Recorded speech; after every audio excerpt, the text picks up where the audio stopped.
gonna read and we're gonna talk. We're gonna learn and it's gonna rock. We're gonna answer 3 questions, it's a walk in the park. It's Mr. Clark's Corner, now here's Mr. Clark. Hi, welcome to Mr. Clark's Corner. So glad you're here with us today. I got a couple of questions for you. What do you call a lion that works at a copy machine? Well, he's a copycat, because he's a cat at the copy machine. Oh man, I'm not going to lie to you. I am not lying when I say my lion jokes are really, really bad. But jokes aside, this last Sunday we did talk about Daniel and the lion's den. And it's one of the most popular stories in all of the Christian faith. Christians talk about it quite a bit, and there's good reason. There's quite a bit in the story that is so great and so good. But the one thing I want to focus in on today, and one thing I want to get out of it, is that Daniel always did what was right, no matter the situation, no matter the circumstances. No matter what Daniel was told to do, if he was told to do something wrong, he wasn't going to do it. He knew he was only going to do the right thing. And so for those of you who don't know the story, we talked about this on Sunday, but let me recap a little bit. Daniel was a man who served God very well. He was a high leader in the kingdom, and you know what? The king loved him, and there were some other leaders who were very jealous of him, and they wanted to get him in trouble. So they watched Daniel day after day, but Daniel really didn't do much wrong, so they couldn't get any trouble into Daniel because he never really did anything wrong. And so Daniel continued to do what he was doing, and the leaders decided to come up with an evil plan. They addressed the king, and they said, "King, how about we make a law to where people only pray to you for 30 days. And if anybody prays to anyone besides you, O king, then they're going to get thrown into a den of lions." And they made this law specifically because they knew the only way to get Daniel in trouble was to make worshiping God against the law. And the king didn't worship God, and the king didn't know that they were trying to trick him into getting Daniel in trouble. And so he signed the law, and what he did, he didn't really know what he was doing. So he didn't know Daniel was going to get in trouble, and he didn't really understand. And so, sure enough, right after the law was signed, the leaders go, they find Daniel praying to God and not to the king. He broke the law, and the king had no choice. He had to throw him into the den of lions. And this den of lions wasn't just like some lions hanging out and hanging around. This den of lions were hungry, right? These guys, they didn't feed the lions very much because they wanted them to be hungry whenever they had a prisoner or a lawbreaker thrown into the den of lions. So it's likely that anybody who goes in there, not even likely, it's guaranteed that anybody that goes in there is going to get eaten by the lions.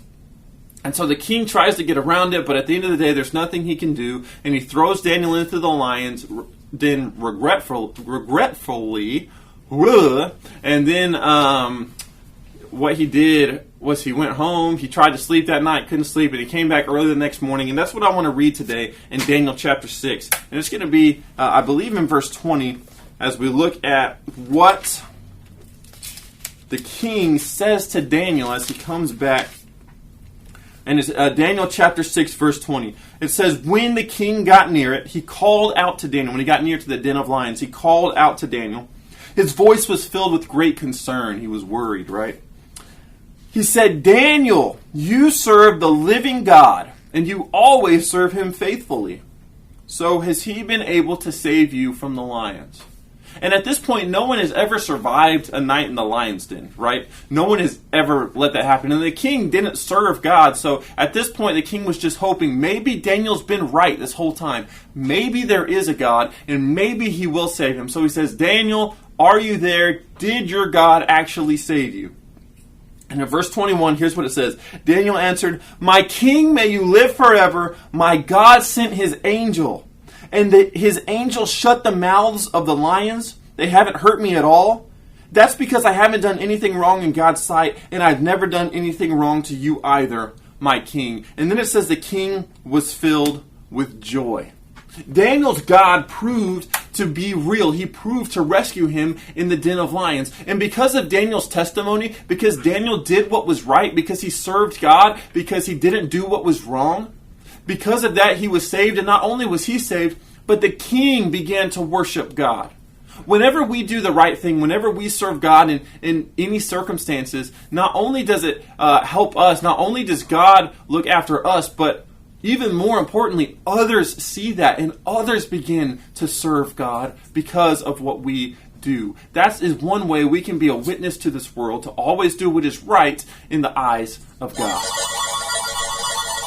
That's going to be our code word, and our code word for the day is lion. Lion. Lion. Write that down on a code word card and put that in the mailbox outside of my office on Sunday to receive points towards your prizes. And while we're talking about lions, I want to quickly address what's going on here coming up in the summer. Just about a month away, we have kids camp, 4th and 5th grade camp, from June 9th to June 13th. And you can see the logo right here. The theme is pride, and we're going to talk about lion prides. And then on June the 16th through the 18th is 1st through 3rd grade camp.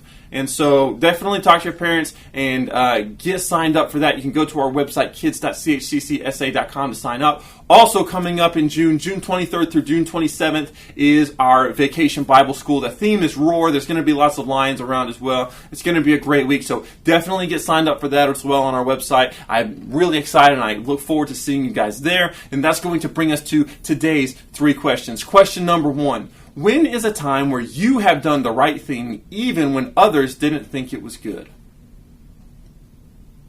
Question number 2. Have you ever seen someone follow God because of something someone else did? Question number 3. Are you coming to camp in VBS? The answer should be yes, and I look forward to seeing you then. Adios, amigos.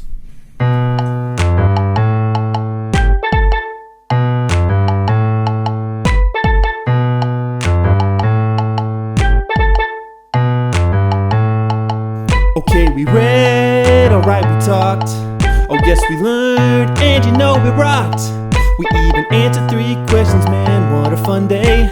It's Mr. Clark's Corner, I'll see you on Sunday.